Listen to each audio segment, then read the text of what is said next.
So there was a Pakistani sister that was trying to approach who is Gemuk. She's more than 120 kilograms in weight, and her name is Kanwar Ruhi. She used to work at Algonquin College. So I did research and research and research, and I found her number.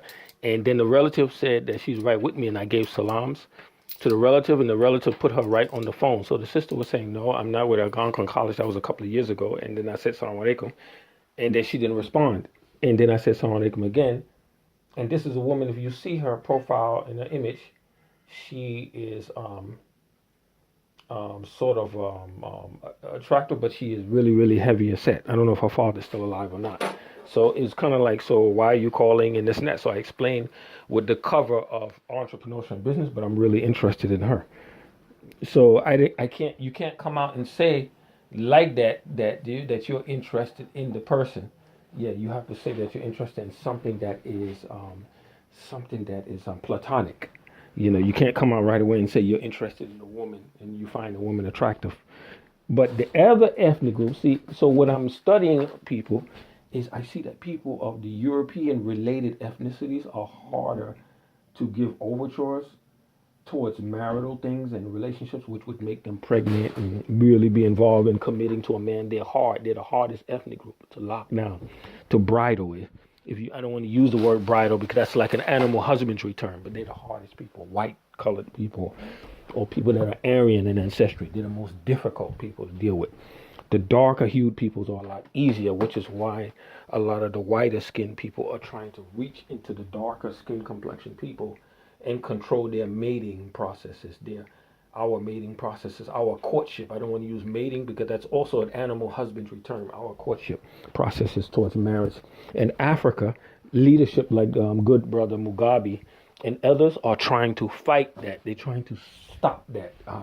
And certain other people, which you would consider extremists, they're trying to stop the Euro-ethnic hand from reaching into the courtship and marital processes of the darker complexion peoples of Africa and other places. They want to reach also into Polynesia, Hawaii, and others. Those other peoples are a lot easier to approach.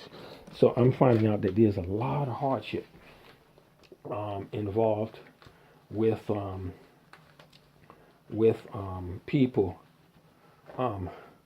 hardship people.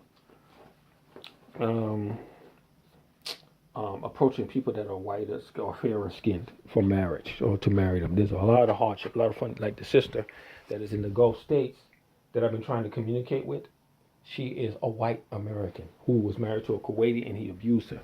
And she had 4 children from him. He abused her. He dogged her out.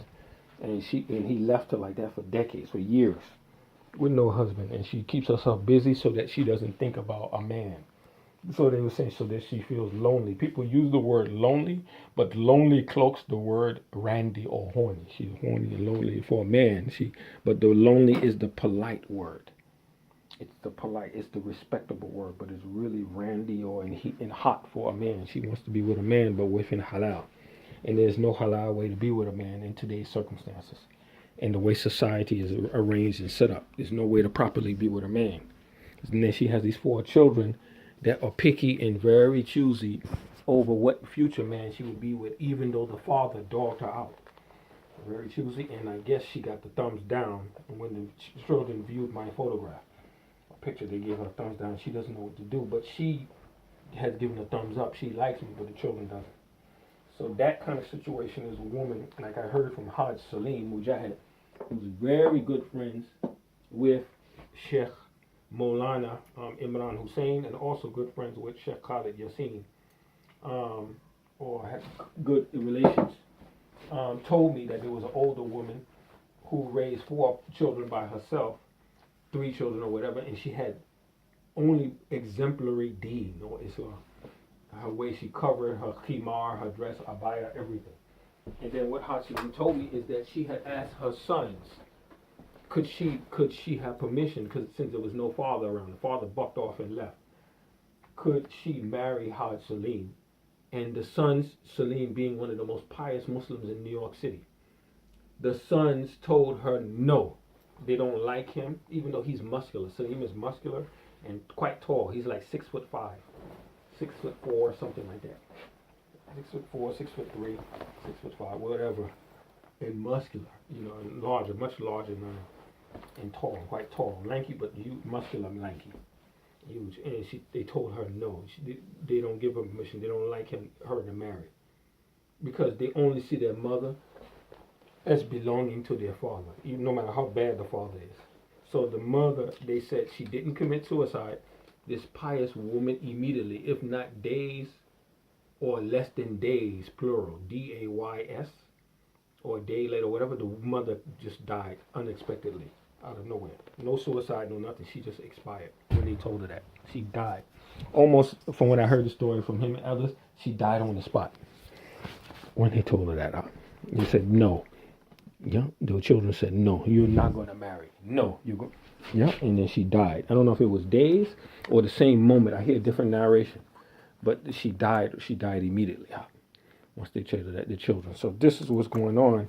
It's children when they were saying that the woman will become the slave of the mistress of the whatever, or the bondage of the the woman, the parent of the childholder, or the mistress, or something like that in the hadith, will become bound to the children, will become the master over their mothers, over their parent. This is what's going on now, man. A'udhu billah. In this case, the mother has to separate from them in some sort of way, but not completely, and she has to appoint a qadi, a judge, somebody with a tacit, clear, not an emotional reasoning, but a clear reasoning, like a qadi to adjudicate in the case. She can't rely on those children now. Those children are no longer any good. So what I'm doing now is trying not to ask Imam Mansour of the Ahmadiyya community. I'm trying not to ask him for anything.